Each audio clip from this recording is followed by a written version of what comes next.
We are counting down 20 South Carolina church traditions that once defined black family life, but are now slipping away.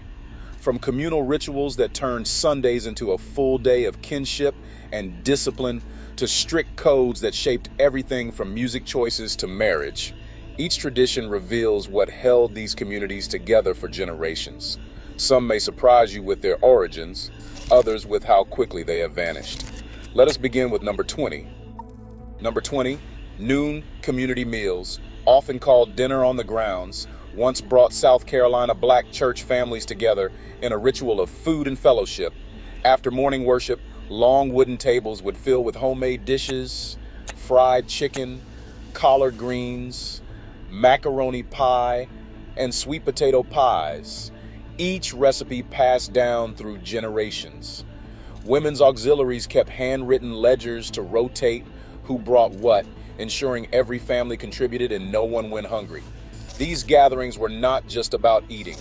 Leftovers were boxed up and delivered to elders or shut-ins, extending the meal's reach beyond the church yard.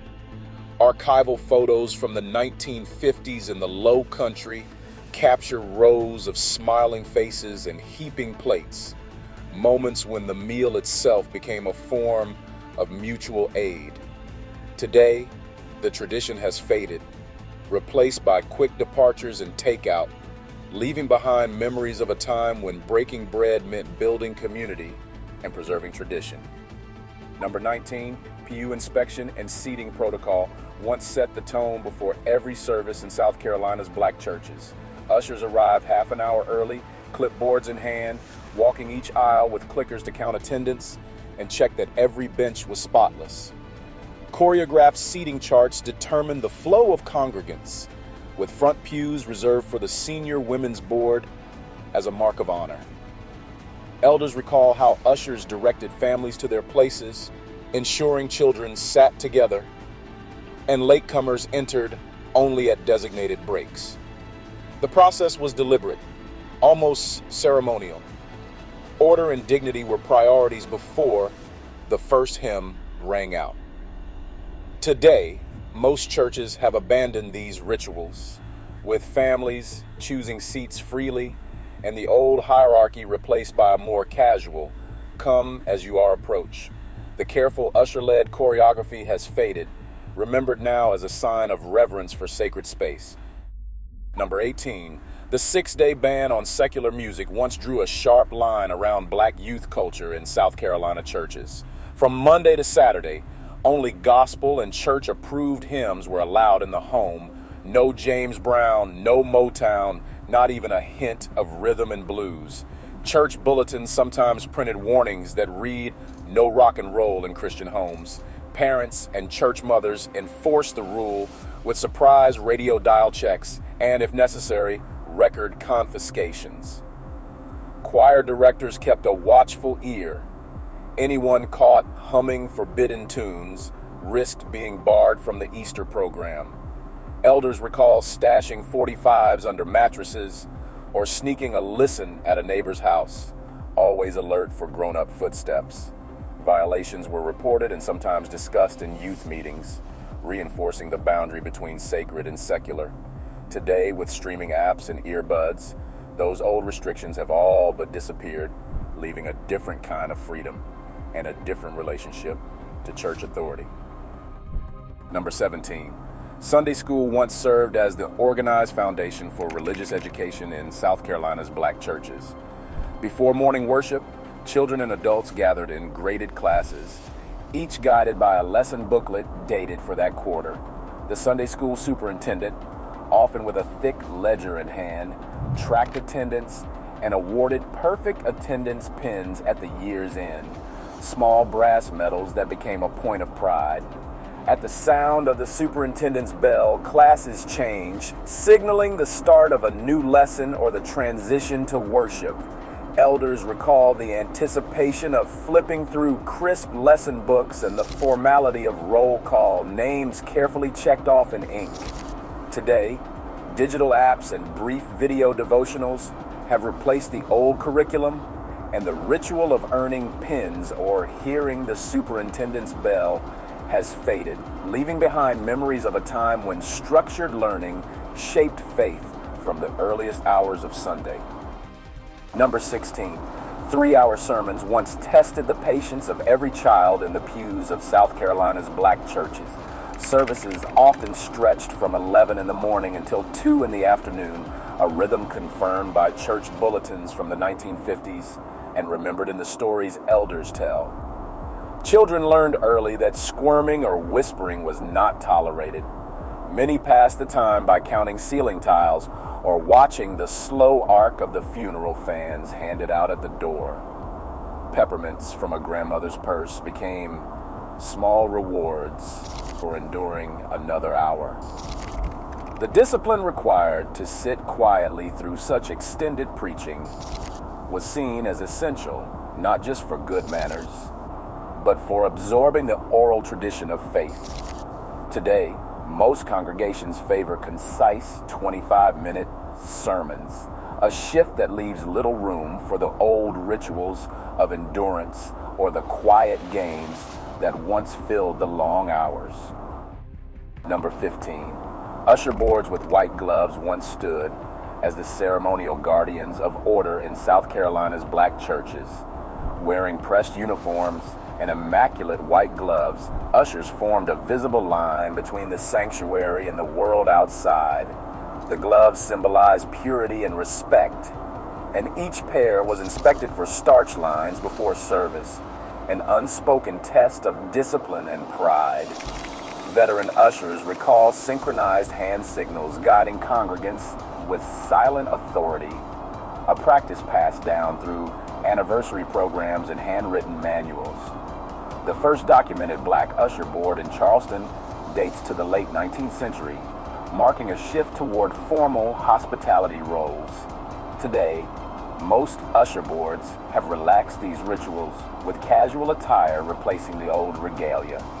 Yet, archival photos of gloved hands resting on hymnals capture a time when every detail, down to the crispness of a glove, reflected the church's reverence and the quiet dignity of its volunteers. Number 14. Tuesday. Missionary visits once formed the backbone of informal care in South Carolina's black churches. Each week, teams of laywomen, often called missionary circles, set out with printed route lists, nurse caps pinned neatly in place, and hymn books tucked under their arms. Their mission was clear: deliver food, prayer, and comfort to sick or shut-in members, averaging 6 to 8 homes every Tuesday. Funding came from Fifth Sunday offerings, stretching resources to keep the visits going year after year. One elder recalls a fevered child whose family could not afford a doctor. Missionaries brought broth, read psalms at the bedside, and stayed until the fever broke. These visits bridged the gap between faith and social work, long before professional services arrived. Today, the tradition has faded, replaced by occasional phone check-ins, leaving behind a legacy of compassion and practical care. Number 13. Church mothers once served as the unofficial guardians of discipline across South Carolina's black congregations. Armed with lace-collared badges and annual board election minutes, these senior women wielded quiet authority from the front pews. No child or young adult was beyond their reach, whether it meant a sharp tap with a folding fan, a whispered correction for gum chewing, or a firm look that could silence an entire row. After service, groups of mothers would gather younger members into council circles, delivering gentle but direct lessons on behavior and respect. Church pamphlets from the 1960s outlined their role in maintaining order, a grassroots system that operated alongside but separate from official deacon governance. Today, as families prize individual autonomy and children move freely between pews, the era of pan-congregational discipline has faded, remembered mostly in stories of a time when every adult was responsible for every child, and when the church was a center of community life. Number 12. Courtship supervision once meant that every step of dating was carefully watched by the church mother's board. Strict rule sheets outlined expectations. Porch visits had to be chaperoned, and any time spent together was measured to the minute. In some congregations, couples sat on separate benches, exactly 18 inches apart, with a church mother seated firmly between them, especially on church van rides to revivals. Stories from the 1960s recall mothers quietly noting any whispered conversation or hand-holding, later raising concerns at women's meetings if boundaries were crossed. These rules aimed to protect reputations and uphold the church's moral code, ensuring that courtship was a public matter, not a private one.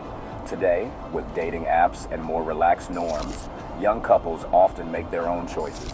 The era of formal chaperoning has faded into memory. Number 11. Deacon board marriage approvals once placed the fate of young couples in the hands of church leadership.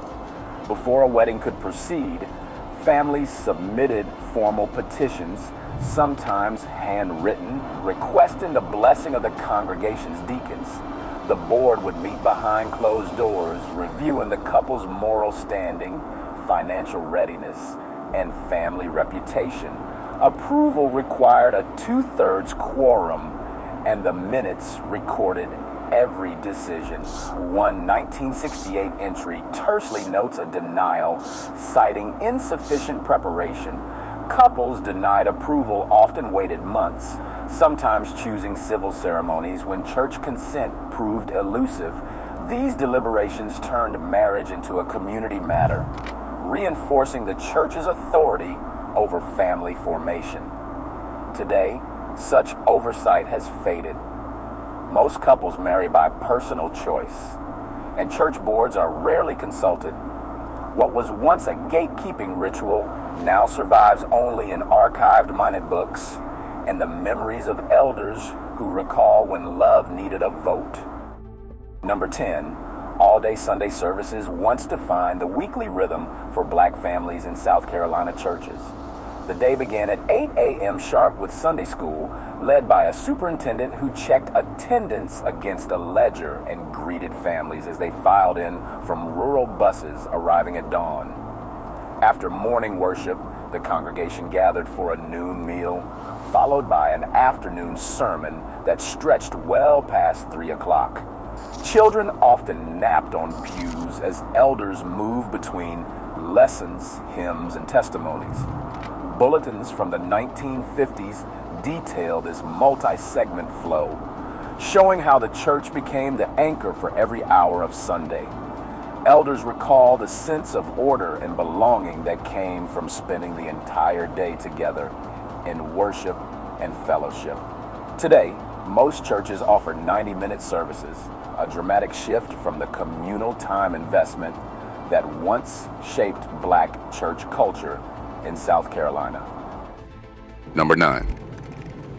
Tarrying services once filled South Carolina's holiness and Pentecostal churches with a sense of spiritual urgency that stretched far into the night. These gatherings weren't bound by clocks. Participants knelt on worn cushions, hands clasped, voices rising and falling in waves of prayer, waiting for the Holy Spirit to descend. The air would thicken with the sound of feet stomping against bare floors and the low hum of hymns like "Come By Here, My Lord." Elders recall nights in the 1970s when seekers prayed past midnight, cassette tapes recording whispered pleas and sudden outbursts of praise as dawn approached. One testimony from 1974 describes a breakthrough just before sunrise, the whole congregation erupting as a young man came through speaking in tongues. Today, altar calls last minutes instead of hours, and few congregants have waited for the Spirit with that same open-ended expectation, leaving behind a tradition rooted in both discipline and hope. Number 8. Watch night services once marked every New Year's Eve in black churches across South Carolina.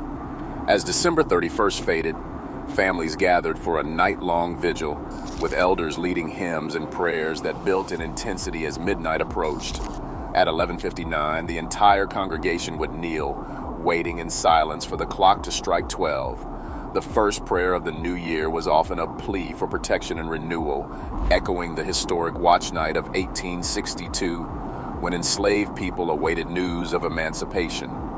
Many AME church programs from the 1960s record a special offering collected just after midnight, symbolizing faith in the year ahead. After the final shout, children sipped warm cider and adults embraced, celebrating freedom and hope. Today, these vigils have faded, replaced by New Year's parties and televised countdowns, leaving behind the memory of a tradition rooted in both spiritual anticipation and historical remembrance. Number 7, homecoming. Weekends once drew black families from as far as New York back to their rural South Carolina churches every summer. The journey itself became a ritual. Greyhound buses packed with cousins and aunties, suitcases wedged in the aisles, and the long stretch from Harlem to Williamsburg mapped out in careful detail. Arrival meant more than reunion. It was a renewal of kinship, marked by a roll call of states during morning service, and Polaroids snapped under the old oak trees.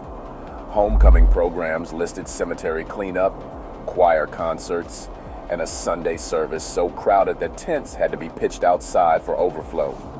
Offerings often quadrupled, a sign of how migration did not sever ties, but stretched them across the map.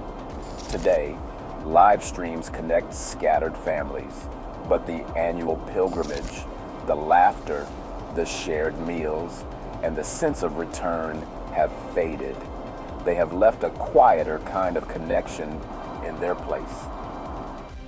Number 6, river baptisms once drew entire congregations to the banks of the Edisto and Santee, where faith was made visible in the open air.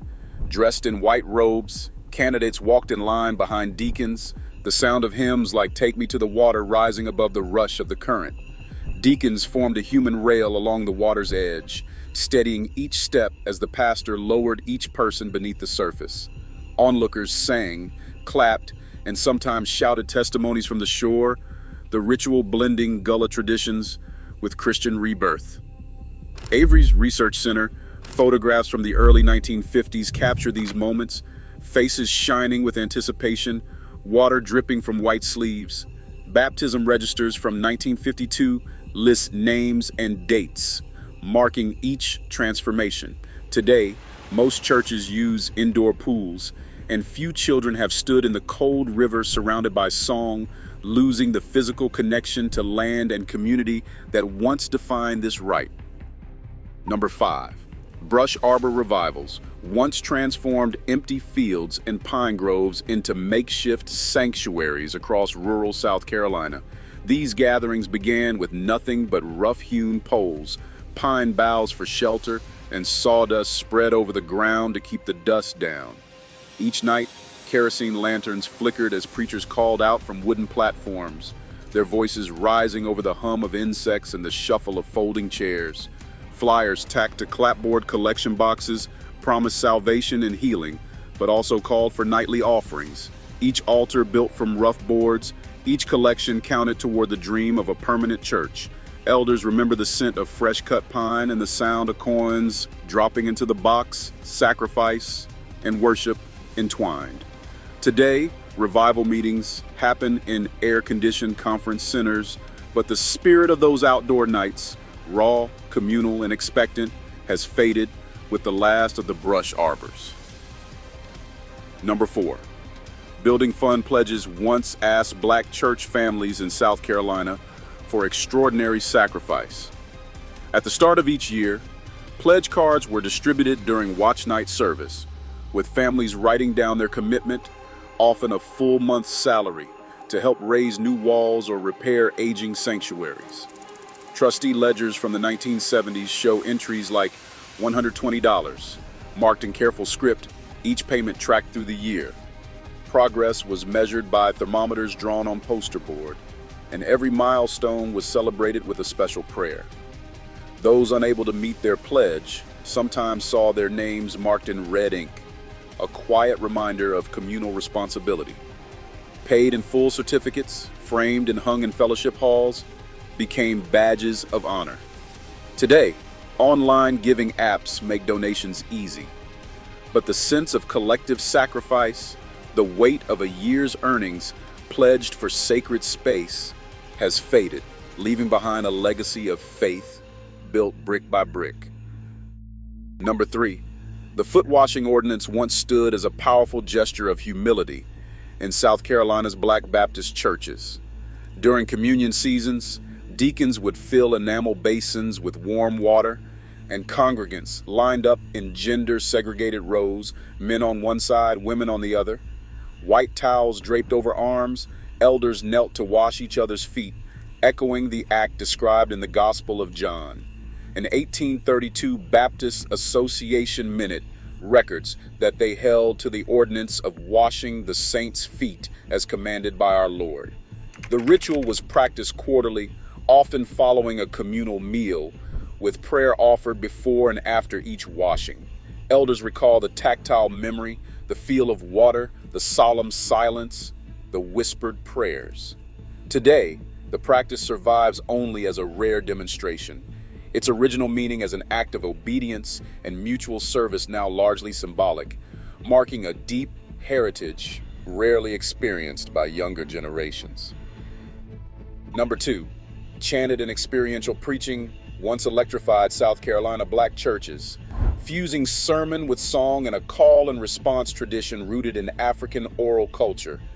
Preachers would glide between the 5th and 3rd scale degrees, their voices rising and falling in a melodic cadence, punctuated by the organ swells and the rhythmic hand claps of deacons.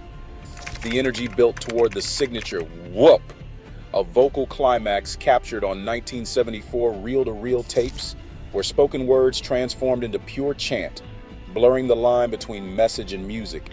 Congregations answered each phrase, echoing back refrains or improvising harmonies, turning the sermon into a shared performance. This preaching style invited the entire church to participate, not just as listeners, but as co-creators of the worship experience. Today, most young pastors favor conversational delivery, and the sonic bridge from pulpit to pew has faded, leaving behind recordings and memories of a time when the word moved both voice and body. And finally, in first place, Hush Harbor Ring Shout gatherings formed the secret heart of Black worship in South Carolina's earliest churches. Hidden deep in the woods, enslaved families circled counterclockwise, feet pounding the bare earth, shout sticks keeping rhythm as spirituals rose in coded language. In Gullah praise houses, these shouts blended African ritual with Christian hope, elders humming until trance and possession swept the group. Oral histories from the Avery Research Center recall floors worn smooth by generations of dancers.